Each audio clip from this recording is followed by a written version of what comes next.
Assalamualaikum warahmatullahi wabarakatuh. Berjumpa lagi berjumpa bersama saya Arif Angon. Oke teman, jadi pertama kali kita harus keluarkan bebeknya dulu teman. Jadi setiap pagi, entah itu jam, terserah teman-teman ya, jam 6, setengah 7 atau jam 7 ya kan, kita keluarkan ke kandang. Kalau saya itu kadang jam setengah 6, jam 6 maksudnya sampai jam setengah 7 teman. Jadi kita keluarkan ke kandang dulu. Kita keluarkan dulu kan bebeknya teman. Oke teman.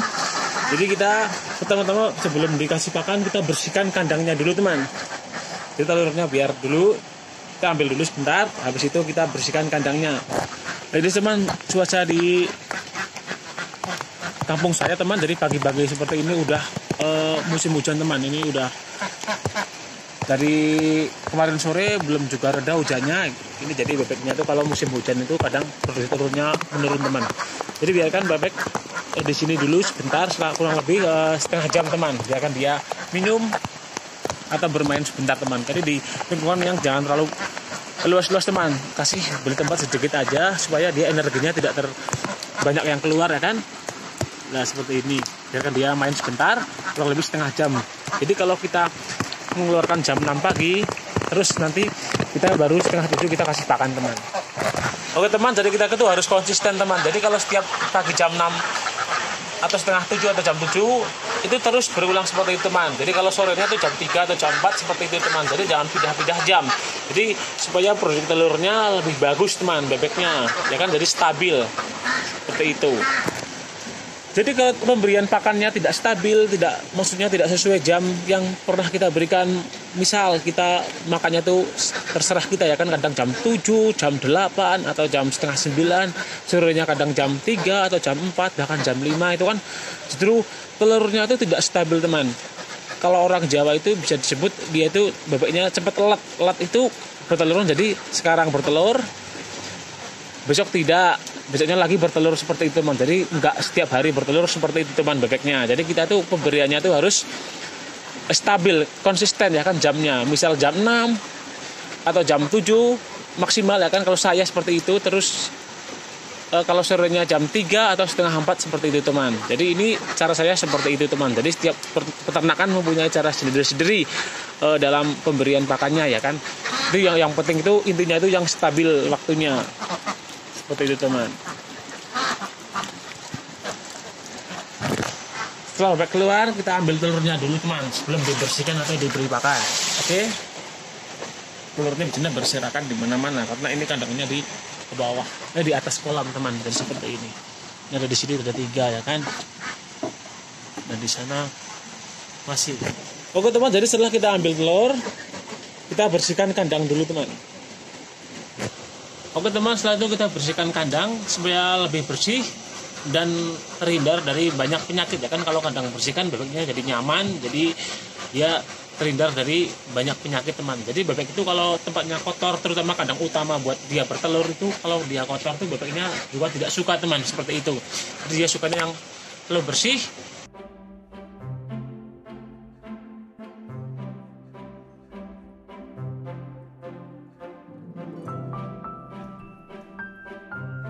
Teman, jadi kalau kandangnya udah bersih seperti ini ya kan, jadi kita saatnya pemberian pakan teman. Jadi kandangnya itu harus, kalau bisa atasnya ada sedikit dikasih sengsari ya kan, atau cahaya mataharinya itu bisa tembus ke bawah teman. Jadi kalau nanti udah panas, kalau musim hujan terus panas kan, kandangnya tetap kering ya kan, tetap hangat lagi teman gitu.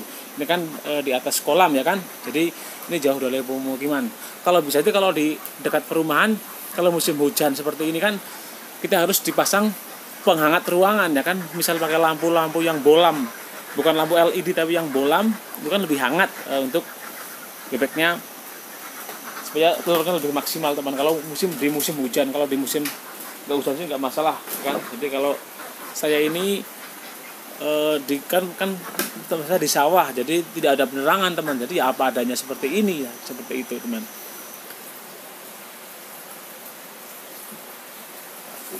Jadi setelah itu kita berikan pakan teman. Jadi untuk pakannya aja, kalau saya kan di sini lagi musim hujan tuh, ya kan, musim hujan. Untuk pakannya aja, biasanya tuh bebek itu kan, kalau maksudnya yang pernah saya baca, itu bebek itu memerlukan 150 on per hari, per ekor maksudnya, untuk setiap bebeknya teman. Jadi kan karena saya ini bebeknya di sawah ya kan, terus udaranya yang dingin, terus di atas kolam kan kelembaban udaranya cukup tinggi teman. Saya tambahi porsi pakannya teman, jadi kurang lebih tambahnya itu per ekornya itu 7 gram teman. Jadi kita kalikan aja, jadi kalau misal bebeknya 50 ya 100, ibaratnya kalau per ekornya 150 on, ditambah aja 7 gram per ekornya teman. Jadi 7 gram itu dikalikan 50 ekor bebeknya teman, seperti itu. Jadi saya biasanya kalau 50 ekor saya kasih 8 kilo pakan. Terus kalau musim penghujan ini saya tambahi ya 8 kilo lebih 800 gram seperti itu teman. Jadi hampir 9 kilo teman, seperti itu, biar produksi telurnya tetap lancar teman. Tapi kalau musim kemarau saya tetap 8 kilo pakannya teman, seperti itu. Karena kalau di musim penghujan seperti ini ya kan, terus kelembaban udaranya tinggi, apalagi saya di kandangnya di tengah sawah seperti ini, dia kan mempunyai energi yang lebih teman. Bebeknya mempunyai energi yang lebih, jadi kalau pakanannya atau konsentratnya kan tidak dilebihkan, bebeknya kan tidak maksimal seperti itu setiap harinya bertelurnya. Tapi kita sebagai peternak kan harus tahu, harus bisa mensiasati teman. Memang nggak butuh kebutuhan tambahan ya kan, tapi kalau tidak seperti itu kita akan semakin rugi ya kan, kalau porsinya tetap kalau musim penghujan seperti ini. Kalau saya tuh kan di sawah seperti itu, kalau memang dekat sama pemukiman sih kita bisa pakai penerangan, jadi tetap suhunya tetap hangat ya kan, jadi produksi telurnya itu tetap bagus. Jadi itu kita sebagai peternak ya jangan selalu monoton ya seperti zaman dulu seperti itu. Jadi ternak bebek yang tradisional terus ya kan, jadi bebeknya tuh ya produksinya tidak meningkat seperti itu. Jadi saya sebagai ya berarti peternak bebek ya masih baru ya kan, saling bertukar informasi, sering berbagi pengalaman tentang ternaknya bebek seperti itu teman. Jadi ya kita bisa sharing ya kan. Jadi kan setiap peternak mempunyai cara pandang berbeda-beda seperti itu teman. Jadi saran saya seperti ini. Jadi kalau memang teman-teman mempunyai penghangat ruangan seperti pada ternak ayam potong itu kan ada yang pakai gas itu. Lah setiap malam itu bagus sekali teman itu. Itu kalau tidak salah tuh teman saya belinya tuh hampir 1.200.000 tuh untuk penghangat ruangan yang pakai gas itu teman. Kalau saya nggak punya nih, saya di tengah sawah saya cukup kandangnya saya di pinggir-pinggirnya saya kasih plastik ya kan, buat pelindung angin malamnya itu setiap harinya. Terus pakannya saya tambahi teman. Jadi bebek itu kan minimal, kalau mau minimal itu konsentrat, dia itu membutuhkan konsentrat 0,5 ons, jadi 50 gram itu per ekornya teman. Jadi misal teman mencari bebek 10 ekor lah, itu setengah kilo pemberian konsentratnya per harinya teman. Kalau 20 ya jadi 1 kilo konsentrat per harinya, itu pemberian konsentratnya untuk campuran dedak. Atau dengan perbandingannya, kalau saya tuh pakai perbandingan 1:4, jadi 1 kilo dan 4 kilo bekatul. Kalau teman-teman pakai nasi aking juga bisa, maksudnya 3:1 banding 2 seperti itu juga gak masalah, atau 2:2 banding 1 juga gak masalah seperti itu. Kan ada juga yang pakai jagung giling, itu bagus juga. Jagung giling itu jagung giling yang kuning kan ada itu yang bagus. Nah itu bagus teman kalau ada jagung gilingnya. Saya enggak, saya cuma pakai bekatul sama konsentrat teman. Oke teman, kita saatnya berikan pakan bebek. Kayaknya ini udah lapar ya kan, musim hujan seperti ini ya kan. Nah, dia udah lapar. Nah, setelah bersih baru kita kasih pakan teman. Jadi ada kurang lebih setengah jam dia main ya kan, baru kita beri pakan teman. Jadi kalau ini kan bebeknya cuma ada masih berapa ya, sama yang di situ saya sekat. Jadi kalau bisa makan, tempat makannya tuh dibagi berapa ya, 2 atau 3 supaya tidak berdesakan. Karena saya masih sedikit ya, saya cuma 1 pemberiannya teman. Jadi untuk teman-teman yang misal kandangnya di sawah ya kan. Jadi kalau musim hujan seperti ini sering-sering lah teman dikasih sekam untuk lantainya ya kan. Kalau saya itu kan di situ saya pakai jerami padi kalau habis panen. Jadi saya biasanya numpuk punya stok ya kan yang kering. Jadi kalau musim hujan ini saya malamnya maksudnya sorenya setelah dia masuk kandang untuk dia tidur, saya kasih yang baru seperti itu supaya dia lebih hangat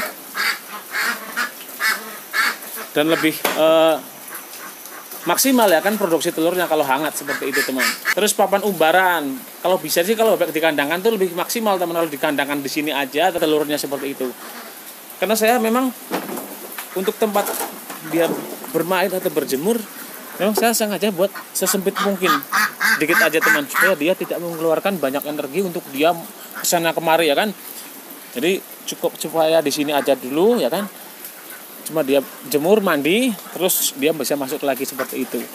Kalau dulu saya semuanya teman di sini, saya sebelum dikasih tanaman saya ini buat dia tempat umbaran teman, waktu masih 75 ekor. Jadi nggak maksimal sekali, padahal makannya sudah banyak, tapi bertelurnya tidak maksimal karena dia udah terlalu banyak mengeluarkan energi ya kan, tidak fokus untuk produksi. Jadi setelah saya kurangi tempat bermainnya, saya pangkas segini, nah seperti ini, dia alhamdulillah produksinya telurnya lebih bagus teman daripada yang bermain kesana kemari nggak karu-karuan seperti itu teman. Jadi dia memerlukan banyak energi untuk dia bermain, tidak fokus ke produksinya teman. Jadi kalau dikandangkan seperti ini aja lah lebih bagus teman. Terus tempat pemberian minumannya kalau di kandang utama itu yang kalau bisa itu drainase, maksud dikasih keramat seperti ini untuk airnya itu supaya tidak becek. Jadi kalau kandang utamanya itu dia mandi atau bertelur, maksudnya buat dia bertelur atau tidur becek, itu juga akan mempengaruhi produktivitas telurnya betul itu sendiri teman. Jadi kalau bisa masalah drainase harus dipikirkan sedetail mungkin ya kan, untuk dia minumnya dikurang, jangan terlalu banyak minum kalau di dalam kandang intensif seperti ini dikandangkan. Kalau ada ubarannya nggak masalah, itu kan airnya kan mengalir terus, jadi nggak perlu kita ganti. Biarpun dia buat mandi tetap airnya bersih karena dia mengalir terus. Saya ambil dari air irigasi sawah karena ini katanya di sawah. Kalau memang di rumah itu lebih baik airnya itu secukupnya aja teman, supaya tidak becek. Kalau bisa tuh pakai itu loh, kan ada itu tempat minum bebek itu yang jumbo itu ya, itu seperti itu. Terus dikasih batu-batu atau kerikil supaya dia minumannya ya tetap minum, tapi buat tidak buat dia mandi seperti itu. Nah, oke teman, inilah cara saya tentang bebek saya seperti ini.